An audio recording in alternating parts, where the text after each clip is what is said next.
Last year, we did 500K in revenue, but I lost money. Like we were in the negative, and I was just like, what the fuck? I didn't have money to invest. I was just trying to fight my way back up, and I got the credit card, the 0% interest for a year, made the payment. And now you're doing 150K a month. I had to paint the path. What if you had something like this? It's going to be a little bit controversial maybe. When you shift your operating pattern, just journal, brain dump, and just execute what your brain just put on paper. Most painters don't have the finances down to a science. We got Nick Slavic in the house.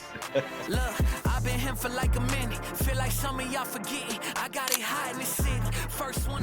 What is going on, guys? Aiden Smith with the Paint Your Path podcast. We got another one here with my man, Cody Cool Breeze. Cool Breeze Painting. What's going on, brother? What up? What up? Glad to be here. Thanks for having me.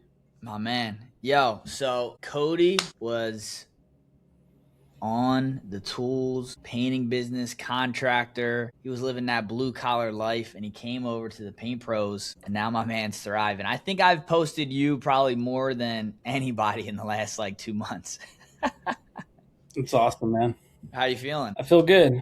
I mean, honestly, I didn't think I would be this far at this point in time, but it goes fast once you start implementing all the systems and production rates and all that stuff. Man, it takes a lot of the guesswork out of it. So yeah, man. So you're in Sacramento, California. Yes, sir. And how long have you been in the business? Like when I started my company? Yeah. Or how long have I been painting? Both. Okay. I started painting, let's see, I'm 36 now. I started when I was around 20, 21. Bro, you look like you're 26. Yeah, if I didn't have the beard, I'd look like I was 12. So good thing. Got that baby face. Yeah, I started painting when I was in college, just kind of struggling to pay my bills, and just found a painting job on Craigslist and just kind of stuck with it. At first, it was like a seasonal thing, and then it became, full time, and just kind of worked my way up throughout the years from grunt all the way up to lead painter and crew leader, superintendent, and then started my company. So I really took my time before. I could have got my license a lot sooner, but I really wanted to learn every step of the way, make sure I was fully prepared to go off on my own, because it's kind of scary, in the beginning. I've been in business this is my 5th year. So nice. Things are finally all starting to come together. And good thing I did this coaching, because I was running myself ragged for a long time. Yeah, no, for sure, man. I think most painters go through that, right? They start as like a helper, learn how to paint, supervisor, and then it's like the owner, you kind of outgrow probably the person you're working for, just because the business isn't all that typically. Not like nowadays, it's like night and day. What painting companies were before versus now is like 2 totally different machines. So you went through that process, and then you started the business. What made you think like, I need to start this business? Was it just like, hey, there's some money to be made, I'm good at this thing? Like, what did that look like? No, I mean, I knew that when I started the business, I was going to take a big pay cut in the beginning. So it's really just kind of been, I just got really good at what I do. I really like the customer service aspect. I think that a lot of the companies I worked for in the past, they really pushed production and didn't really focus as much on quality or really the customer service and taking good care of your clients. And that was something I kind of excelled in. And I developed my own ways of doing things, just for getting the finest finish result and really just exceeding expectations with my clients. And that was what I wanted to build my business off of, was just being that guy that really cares about what he does. And right. I have a team of guys who are on the same level as me. I think by the time I was ready to start, I already had a following of painters that worked with me at all these different companies. I gave them side work, or they would follow me to the next company that I went to. And so as soon as I got the glue guy. What was that? You were the glue guy. What do you mean? Like, you brought guys together, like. Oh yeah, I've always been like that. I'm like that with my friends, my family, everything. I'm like the guy that makes plans and gets people together. And that's good, man. Yeah, we need more of those in the world. Yeah, I do really well in a team environment. Mm-hmm. And I kind of just naturally had this leadership capability with people, know how to talk to people and deal with situations. Yeah. So by the time I started my company, I was just ready to go. I already had painters that are like, let me know when you're ready. And I gave them a call and brought them in.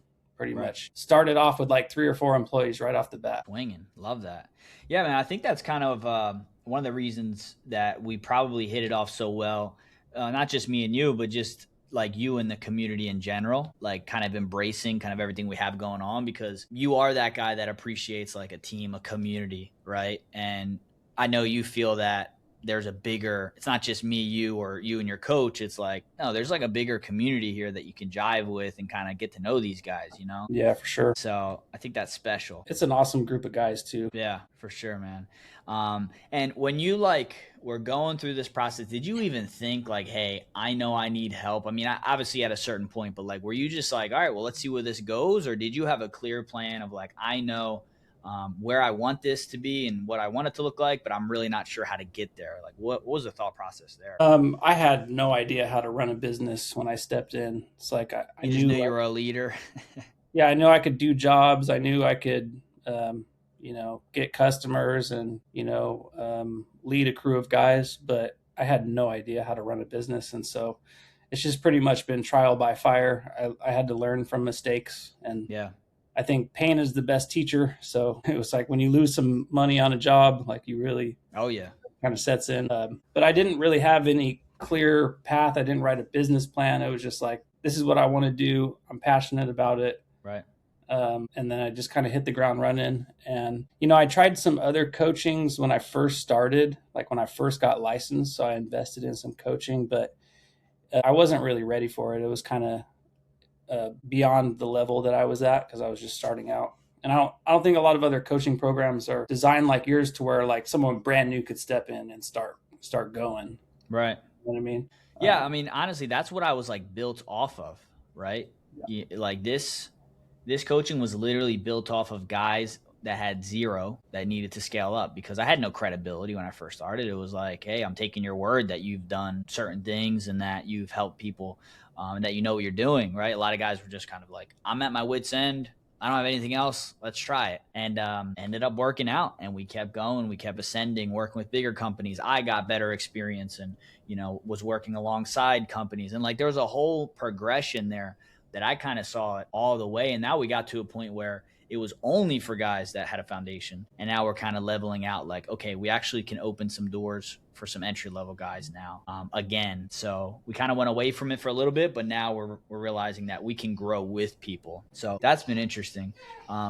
Did you like, because I remember we first hopped on the call, and like, just to give a backstory of me and you, when you first saw me or the coaching or whatever the case may be, like, what was your first thoughts? Well, to be honest, the first time I seen you was probably a couple years ago. Mm-hmm. And it was, you were doing like an estimate of an interior. That was back the DripJobs video. Yeah, the DripJobs video. And I was like, I was having trouble estimating, and I didn't really have like a dialed in production rate system at all. I was just kind of doing it on the fly. And so that's what appealed to me in the beginning. And I think I had scheduled a call with you, and you gave me a call, and I just wasn't really ready yet. And I was just kind of bogged down and didn't really have the money to invest. But then, after another year or two of just struggling, finally, I seen one of your ads pop up, and I got in contact with you again. And I was remember what the ad was? I'm always so interested to know what resonates. I remember the first one, but I don't remember the last one. I was in such a chaotic space at that time. It was just run down, That DripJobs video, I'm telling you, that was like, I remember Tanner was like, dude, you need to make a video demoing the product, DripJobs, the production rates. That's funny because it captured a lot of people. And it was a simple, literally my bedroom of like the first house we rented out here in Florida. And I'm just showing a quick interior, and so many people referenced that video. That's so funny. Yeah. Well, I think I seen it more than once. Of course. I've been seeing your stuff. When I had hair, bro. Yeah. A little bit. Yeah, right. Yeah. No, I've been seeing your stuff popping up for a while, man. Just finally I got to a point where it's like I thought I could do it on my own, and I was still really struggling. So I was just ready, Yeah. So I wanted to outline that kind of journey, because I remember when we first got on the call, you were kind of like, I know I need this and I know I'm going to do it. I just can't right now. And like, for me, I'm like, some people they need their own time to figure it out, whatever it is, right? Like, I never like to judge in that way, but then you came back and you were just like, as soon as you hopped on, let's do it. And I'm like, cool. Yeah. I know this guy's ready to go. And I think a lot of people, when they make a change, like you said, you have to, in a way, be ready mentally, because I always tell people when I'm on a call with them, like, you have to adopt everything we give you or it's not going to work. There is no, oh, slight tweak. Oh, I just need a little bit. It's like, no, you're all in or you're all out. And we're okay with that, right? We don't want people that are halfway in. And now you're seeing the results of it. I mean, everything has changed for you, right? And obviously you put in the work. So like you being ready, you taking that time, it kind of all worked out. Yeah, for sure. So I mean, yeah, go ahead. I was just going to say that the production rates was like the initial capture, and then you kind of got in, we're like, oh, there's more to this than just estimating. Yeah. I went on your website and I saw the testimonials and, just all the different details. And I was like, man, I need this, Yeah. I mean, you can only burn yourself out for so long to where there was a lot of times where I'm just like, man, like, do I really want to keep running this company? Like, it's running me, Mm-hmm. Yeah, and I think that you put the initial investment on a credit card, right? I did, yeah, because I didn't have the money. To be honest, last year we did $500K in revenue, but I lost money. Like we were in the negative, and I was just like, what the fuck? So I didn't have money to invest. I was just trying to fight my way back up, and I was, just kind of climbing back up. And I got the credit card, the 0% interest for a year. And I had good credit because, I buy everything on credit and I pay it off on time. And I just got that credit card and made the payment. And now you're doing $150K a month. Yeah. I mean, it was worth it. And I'm already paying that down. The coaching pays for itself. I tell guys that are on the fence about it, like, just get a credit card and it's going to pay for itself. Ain't that crazy to think though? I think my batting average with people that like take out like access to money to do the coaching is like 1,000. Yeah. Like it fires me up, knowing that you are so invested that, I mean, we do whatever it takes no matter what. But like when people say like, hey, I'm going to make this work, that gets me fired up, to be honest, because this is like the American dream doing this stuff. Like when we get to transform somebody's business, their mindset and like their life, it's like, damn, they made the gamble. They bet on themselves and now it's paying off for them, And I always say like fortune favors the bold. You get to take these leaps and in business and do these awesome things. And now you get the chance to change everything for yourself. Yeah, for sure. It must feel good to be able to help guys, in this situation, because there's a lot of it. There's a lot of us. And really the cool thing about this coaching is once you go through and learn this stuff and start applying it, like you're the top 5%, because all the other companies out there aren't doing these things. Exactly. They're not doing in-person proposals. They're not, most contractors don't know sales. Like they just know how to estimate or whatever. And, that was where I was lacking. I did not have a sales process ever. I just estimated. I took it home, typed it up at night. Sometimes it took me way longer than it should. And I did okay. But I mean, since I started sitting down at the table, showing the customer, walking them through the process and giving them a price, my closing rates have gone insane. Did you know you were this good at sales, bro? Hell no. Honestly, that sales, doing in-person proposals and all that, because my prices are pretty high. They have to be. It was scary to me. It was very intimidating. And I just kind of like forced myself to do it. And then, I kind of struggled a little bit in the beginning. I was a little shaky, but after I started getting those wins, like getting those on the spot, schedule the job, it just fired me up. And I was like, man, I like this. You get on a roll and you just feel hella good, dude, booking out sales, man. Jobs for your guys and not having to worry about where the next job's coming from. It's awesome. Shout out to Justin too, man. Leading the charge. Yeah. He's a great guy. Yeah, man. No, that's awesome though. Like I think that you get to be in their arena. You get to do something hard, because sales is hard. It's one of the hardest things. And that's why like the people that are good at sales, they can do anything, because you're talking psychology. You're talking being able to speak in person to someone, convince them, right? Like have them trust you. It's a hard thing to do. And like you said, right, at first, yeah, you're going to have to go through some growing pains, but then eventually locked in. And now, how much has this coaching elevated you and your personal like stock, if you know what I mean? I mean,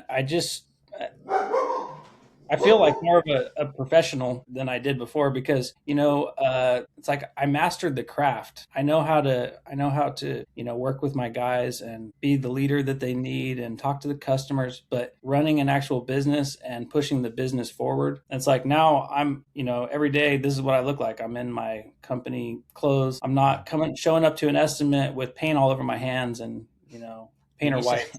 Because Did you I say did you that for took? a long time. I Did did you that say for a you long took a time. nap or something? Yeah. Yeah. I mean, I was just telling, yeah, like I was telling you earlier, I used to, honestly, I used to work like 12, 15-hour days a lot. And now it's like I get up, like, I'll wake up early, maybe have a couple phone calls, drink my coffee, and read a couple emails. Like the day goes by slower in the morning. And then I go out and hit a few sales, get a few phone calls. I'll have a little break in the day to take a nap, which is like awesome because usually I'm running on like no sleep and just running Yeah. myself ragged. So like I said, I took a little, 20, 30-minute nap before the coaching call today, which was cool. Wow. Durant said that on the last one because he's been having like great success with the business, structuring it properly. We got him in the admin, which we're doing for you right now. And he said the same thing. He was like, dude, I started like focusing on my health. Yeah, Weirdest thing. He's like, dude, literally, he told me this like just in our conversations. That wasn't a priority for a long time, And I think that's kind of the benefit, right? I get people, and I'll never understand it. They'll say like, "What do I do when I have my time back?" Or like, "Well, I just need to keep working. That's just how I'm wired." And I'm like, "Man, that is such an ass backwards like mentality." Of course, like yes, you have to do things and push the needle and keep pedal to the metal. Yeah, but like at the same time, it can't come at the cost of your health, and yeah, at the cost of your family, like all the other things that you need to focus on and figure out. Business is just one part of life. There's so many other things you need to think about and become like well-rounded in that. Most guys, especially in the trades and painting specifically, because painting is a super time consuming thing, there is no time for anything else if you're not doing it the right way like you are right now. exactly. Yeah. I mean, I used to not have time for anything, and it affected my relationships and, my health and mental health and everything because it was just like, I'm a go-getter. I'm like, go, go, go, Right. go. But you can only do that for so long and you just get burnt out. And then you're just useless. You know what I mean? Simply. Yeah. I mean, you just said it today too off the call. You were like, if it's not on my calendar, I don't even know what's happening. Like, it's Yeah. the only way I live my life. And that's such a good like thing to say. That shows how far you've come as far as a leader, getting your time all figured out and organized. And now you're going to have the admin. It's going to make that much more easier for you to excel in the higher income task things, Yeah, for sure. I'm just trying to put all the pieces together. Like it's taking a little bit more right now because I'm training people into these positions of things that I've been doing. It's like I have my way of doing things, but creating SOPs out of that and then training someone. And then pretty soon that's off your plate and you can just really focus on driving the business forward. And that's where I'm at right now in my journey. That's good, man. Dude, what would you say like to your old self when you first started the business or like a year in? Like, what would you say to that person now that you know what you know today? Get off the tools. That was a big one for me. I mean, I was, I had to have my hands on everything. And I mean, as soon as I joined this coaching, that's what the first thing you guys told me, like, dude, you got to get off the tools. And I'm like, I can't, I got to be here and there. And it's like, no, you have to, because otherwise the business is running you. You have no control. You're just, at the mercy of whatever happens. Yeah. Interesting. Now, when you look at kind of like what your future looks like now that you have these things put into place, what you know, where do you see yourself like in the next year or two? Like, have you planned that out? Have you looked that far out? I mean, I know where I want to be. Because it sounds like you're enjoying sales. I'm enjoying sales, but what I really enjoy the most is, to be honest, I love the production management stuff, or maybe not even that, just being the guy that goes in and checks in with the guys and that shakes camaraderie. Yeah, I love that part of it. Like if I could just do that all day, I'd be way happier. Yeah. But I really got to learn the sales so that I can train a sales rep. But eventually I want to have 1 to 2 sales reps out there every day selling the jobs. Yeah. and do the things that I really enjoy in the business. And outside of the business, I honestly hope to be sitting out there on a boat fishing during the day and just getting a phone call and dealing with it. Fish on, I got to go. And the company's just like a machine, you know what I mean? It's just running itself. Like that's maybe that's a 5-year plan, but no, it's going to be sooner than that. It's going to be sooner than that, and it'll happen as soon as you want it to happen. Realistically. Yeah.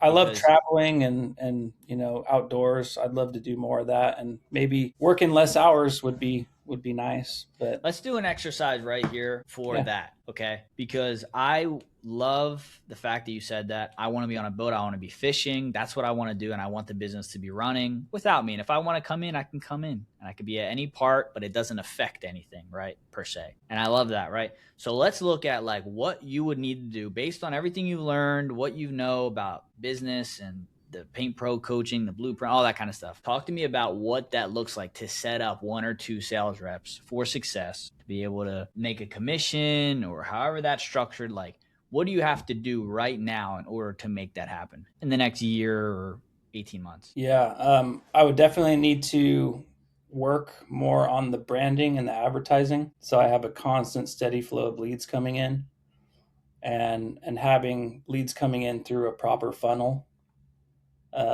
And then, go out and find someone that can do sales and kind of train them into that, just like you guys have been doing, you and Justin. So, I mean, to get there within a year, I'd have to have steady lead flow, sales guys, have my production, basically self-running, having production managers just handling it.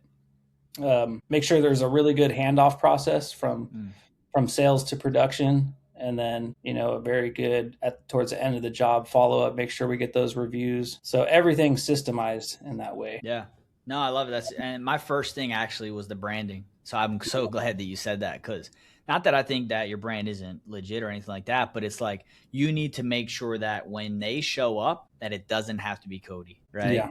It's the same thing with On the Tools. You got to continue to fire yourself. And that battle that you had with On the Brush, because you were so good, is now the battle you're going to have with sales because you're so good now, right? And it's funny because as you keep climbing, the best entrepreneurs, the biggest business owners, they understand that maybe they're at a certain point, but they do it in a way that they're getting out fast, and they just keep ascending. And it opens up for more avenues of profit, revenue, the whole 9. You are capped at your current role and the income you can make in that current role. And sales, the good thing is, you can make a lot of money in sales. You could stay in sales and make $3 million. I know a guy who was shooting for $5 million in sales with a company in San Diego. So right around you. So if you wanted to do that, you could. But the thing is, you get to build a business how you want, right? So you could be doing 2.5 million, 3 million, have 2 sales rep, a production manager. You're on a boat, everything's kosher. You can literally do that in the next 18 months. Yeah, for sure. I think I like to do a steady and slow climb. So I want to become, I'm just getting entry level good at sales. I want to become an expert at that. And you're better than 95% of painting contractors right now.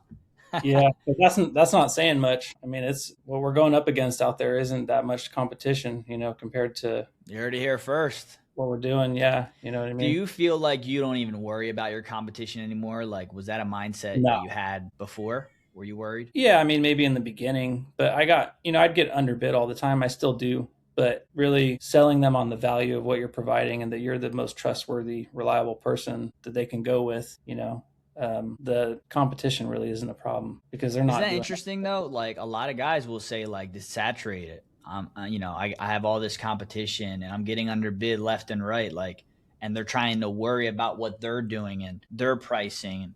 Isn't that a backwards mentality? Yeah. You just got to bring something different to the table than what everyone else is bringing. Cause most of them are doing the same thing, Yeah. So. Yeah. And like I got a message the other day and they said like, hey, Aiden, I just need more leads. I just need more jobs. What would you say to someone that says like, hey, I just need more leads, Aiden? I don't know. I don't really struggle with that because I have I would say get more 5-star reviews on Google. So I think join a networking group. Yeah. Well, I think what it is you got to become more attractive.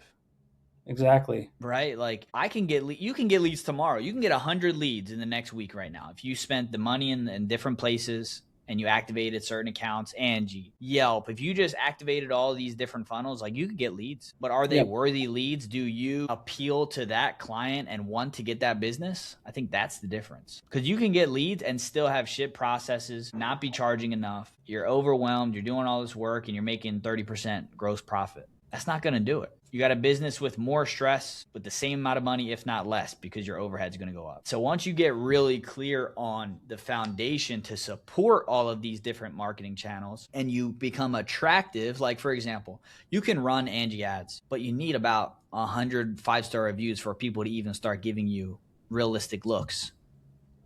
Or it just becomes a super numbers game where you're weeding out 80% of those leads in order to land 1 or 2 jobs a month. That's kind of the battle you have. So right now you have a awesome opportunity to pack on what you've been doing, because you're not spending on any ads, right? No, currently I'm not doing any ads. 100,000 a month, no ads. No ads. Yeah. What do you attribute that to, that you're able to generate those leads, jobs, and close like you are? Over the years, I've just built my network up. So I know a lot of people know me. They pass my number around. We just make sure to really do a really good job for every client, and, all the way from the beginning of the project all the way to the final walkthrough, and just kind of exceed their expectations. And they just do the marketing work for me because, they pass my number around to people. Also, another good thing is, some people just go to their paint store to buy the paint, but get to know the workers there, make friends with the sales rep and all those people, because they give me a lot of business too. They pass my business card. If homeowners come in, I'm one of the 3 people that they give for a business card. Have a networking group. I'm in Latip of Sacramento. Yeah. It's kind of like a BNI group. Shout out Latip. Yeah, Latip's awesome. I joined that as soon as I got my contractor's license. So that's all about, grassroots networking with people, talking to people every week. Networking groups are underrated, man. Yeah. Dude, I have a funny story actually. So I went to a BNI before for my painting company, and they invited me. It was the first day, and it was like one of the founding meetings, meaning it was a new chapter, but there was a good amount, 20 people there. So it was their 6th or 7th session, and I went because I realized they needed a painter, right? Because there was an open spot. I went in.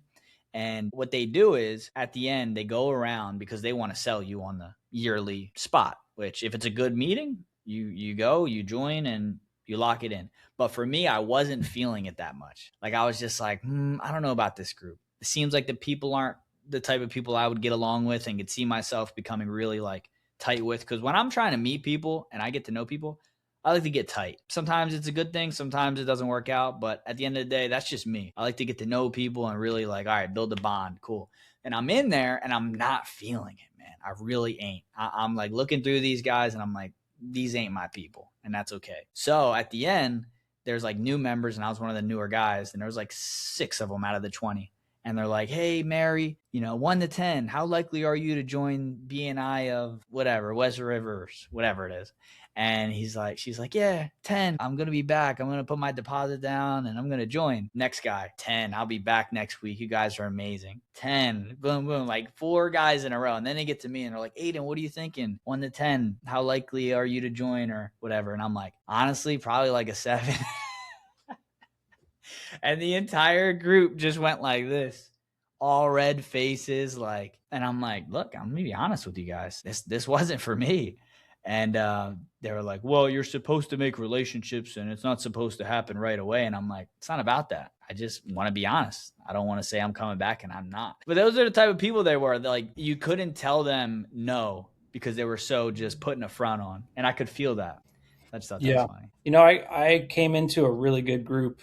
And so the way I heard about it, my buddy's a general contractor. He's about the same age as me, and his business started right before mine. And he called me. He's like, hey, man, you should come out to this. They had a mixer because they have mixer events every quarter. And good mixer, man. Mixers are fun. Yeah. So I got invited to one of those, and he was telling me about the group, and I was like, it kind of sounds like a cult. And he's like, yeah, it kind of is, but it's a good kind of cult. Mm-hmm. Yeah. Because, there's a bunch of rules and there's all this, there's a lot of structure. Yeah.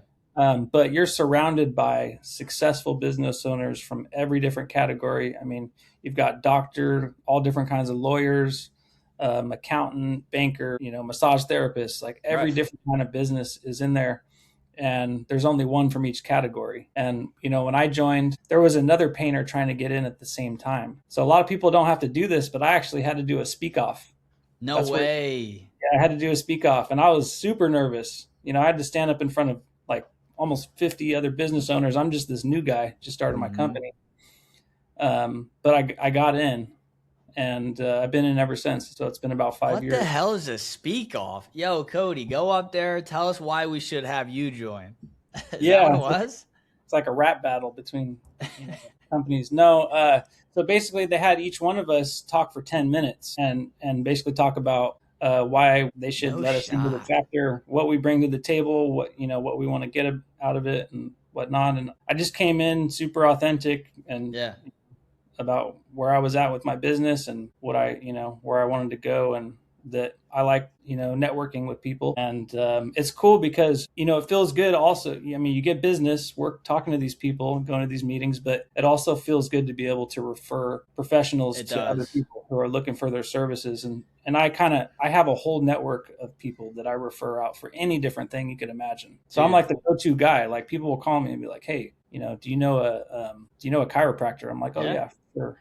100%, dude. Like, I think there's such a good thing in that, right? Like, the owner of DripJobs, Tanner's like that. He is the ultimate connector. Just a guy that goes out, like, he put me with someone as soon as he met me. Anytime he could, like, add value to someone and help them out, like, he's going to do that. So, wanted to shout him out and DripJobs, of course. Cody's on DripJobs.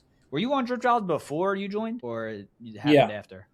Nice. Yeah, I got on DripJobs before I joined, but I did not know how to use anything. Did we dial you in?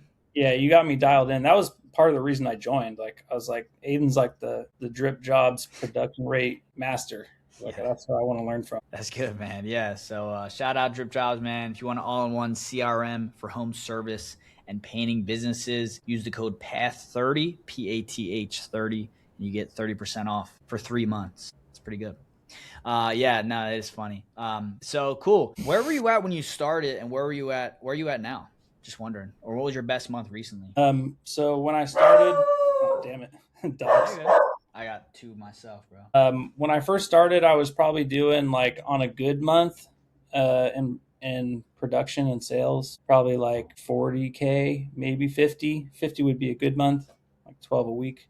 And recently, I think it was last month, I did like 145K in sales in that month.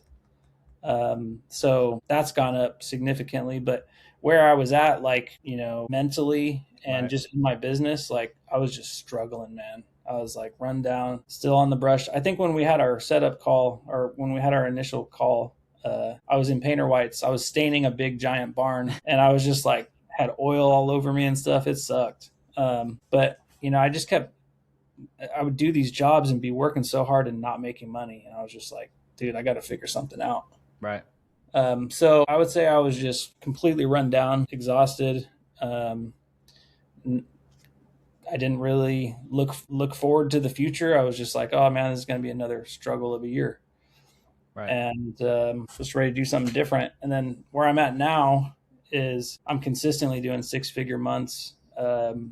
Taking naps. I took a nap. Yeah. I'm actually enjoy what I do. Like, I get fired up, if I have like 3 or 4 estimates scheduled and I start getting on a roll, like I'm just excited, like every time I drive away from a deal signed, I'm just happy. I'm sure your clients and your team can feel that too, right? Yeah, for sure. And I think my workers, my painters probably take me more seriously now because they see like there's more structure in the business. I kind of lacked in that way in the beginning. Nice.